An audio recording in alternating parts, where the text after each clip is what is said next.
Many of us love animals. A lot of us have had pets that we've cared really deeply about since childhood. It seems that we're pretty nice to animals when we share a home with them. We put other animals in cages. We make them the subject of laboratory experiments, and we eat them. We also find human babies to be cute and adorable, and we'd never contemplate treating them like how we treat animals. We're not going to put babies in cages or laboratories, let alone eat them for dinner. But babies are less intelligent than some animals.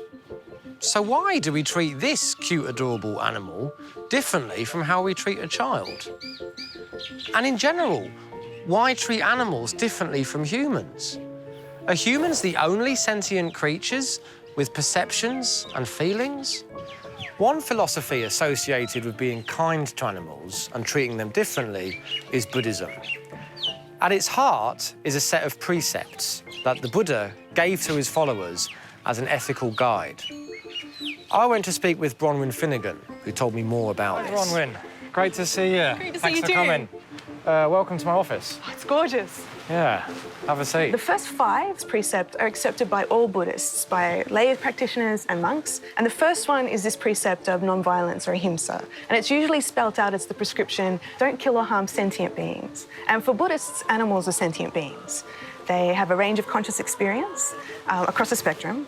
They're motivated by psychological states, fear, desire, hunger, and they're also capable of suffering. So the Buddha condemned any livelihoods that involved animal slaughters. His monks were prohibited from wearing animal skins. They were prohibited from intentionally harming animals. And they were also encouraged to try to rescue them or liberate them if they could. Now, interestingly, the Buddha didn't prohibit eating meat. There's even evidence that he himself may have eaten meat. Now, the Buddha did sort of put some constraints on eating meat. He said that his monks can't eat meat that they know or suspect was intentionally killed for them. But you might think, even with these constraints, eating meat seems to require killing animals and violates the first precept. While all the Buddhists agree you shouldn't intentionally kill or harm animals, there's a lot of disagreement about whether you should be a vegetarian. Now, that's sort of the historical tradition, but there's a lot of contemporary moves to try to justify, well, why should a Buddhist be a vegetarian? I think the main line of argument emphasises the moral significance of suffering, and these arguments try to motivate self-interested people. So it's sort of this assumption that we're self-interested, we care about ourselves, we care about our own suffering, and these are arguments attempting to try to show that we should actually extend this care to other people as well. So they're not directed to the moral skeptic who doesn't care at all. If you properly understand the Buddhist teachings, you'll know that self-interest is mistaken in some way. There are psychological events, there are events of suffering and of concern and of care, but there is no owner of these psychological states. So if you understand this properly, if suffering is to be alleviated, it should be alleviated across the board. In contemporary Western philosophy, the popularisation of animal ethics owes a great deal to the writings of Peter Singer. He talks about speciesism. Is there enough difference between being a human and being a cow that we can assign special moral status to the species Homo sapiens?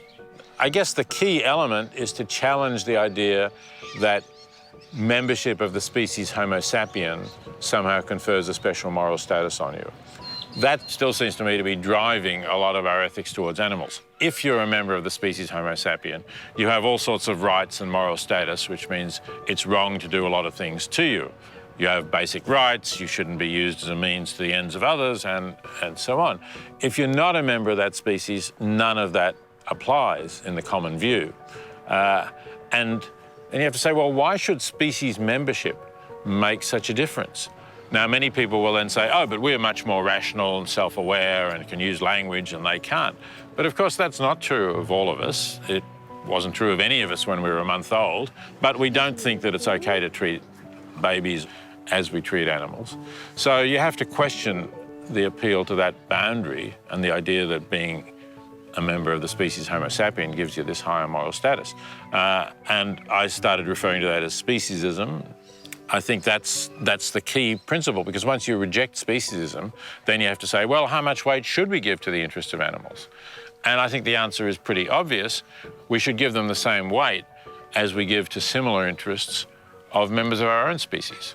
Now, similar interest is important because their interests are not the same, just as the interests of different humans are not the same. So I don't think the fact that a being is not a member of our species is any reason at all to give less weight to the interests of that being.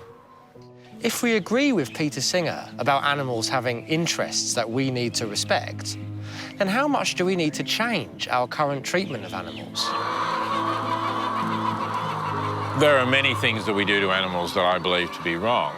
The largest of them all is raising them for food and killing them and eating them. Just in terms of the numbers, it dwarfs everything else. You know, we have something like 60 billion animals raised for food each year worldwide and killed. I think if someone says, look, I'm going to rear an animal, on my own property, the animal will have a good life, will be a small group of others of the species so that they have a normal social life, and then I'm going to painlessly kill it on the property, not send it to slaughter. It's hard to argue against that because in terms of suffering, pain, pleasure, you could say the animal's had a good life and then it's died painlessly. So what's wrong with that? The only thing that would be wrong with that is if you think that the animal has a right to life, that there's something wrong with killing in its own sake. And many people do think that, and many philosophers think that as well. I've had some good debates with people. For me, as a utilitarian, it's harder to find an intrinsic objection to killing. You can find objections to killing beings like us who can learn that others are being killed, will be fearful of being killed ourselves, will anticipate being killed, and also beings who have a life which is more based on our future plans, so that you could argue that it deprives us of the satisfaction of our desires that we actually have and have had for a long time.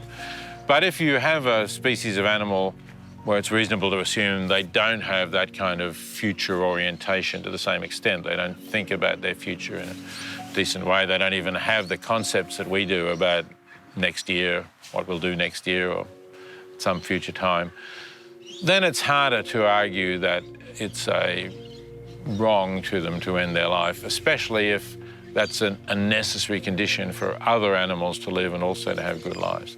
So I think there is a deeper philosophical problem here. I don't claim to have a fully worked out answer to it, but I'd have to say that I would find it difficult to claim that it was seriously morally wrong to raise animals in that way that I just described and to kill them painlessly. So if we can find ways to kill animals painlessly, then maybe it's okay, in some circumstances, to kill them. But Peter Singer will be very quick to remind us that it's so hard to eliminate suffering from any industry that aims to rear and slaughter animals for profit. We don't need to treat animals precisely the same as we treat humans, but we do need to change quite a lot of our behaviour towards them. The questions don't end at whether or not we ought to be vegetarians. What about the treatment of animals in scientific research? Many animals are bred purely for this purpose, and certain species only exist because of selective breeding that humans have carried out.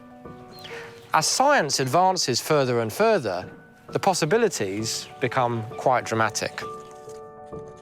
People say, genetic engineering, it could never work.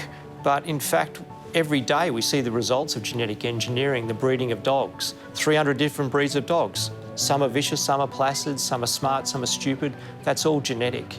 And it's the result of a breeding experiment from a small group of wolves over 10,000 years. But what we could do, what took us 10,000 years to do, can be done in a single generation with gene editing or genetic engineering now. And that frightens people.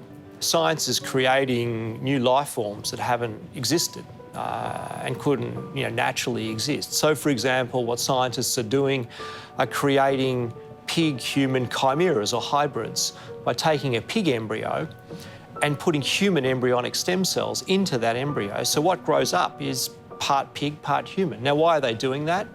Well, they're knocking out the genes for the liver, and so this pig-human chimera will grow a human liver for potentially human liver transplantation, or a heart, or a pancreas, or kidneys. And so this is an exciting possibility for growing human organs in a novel life form. But what's the moral status of that pig-human? Scientists will tend to tell you, well, it's really like a pig and we're going to look at its brain and make sure it's, not partly human. But it's going to be a very deep question, I think, that we'll need a lot of assessment before we can move ahead. Nobody has ever created a pig-human chimera, and nobody knows what it's like to be like such an animal and how it ought to be treated, and those are all ethical issues. It is an interesting question. What exactly is the chimera from an ethical point of view? How should we treat it? How would you feel about going into a restaurant and seeing roast chimera on the menu? Obviously, animals are different creatures from us, and they're different from each other. But we currently treat them as if they're more different than they actually are.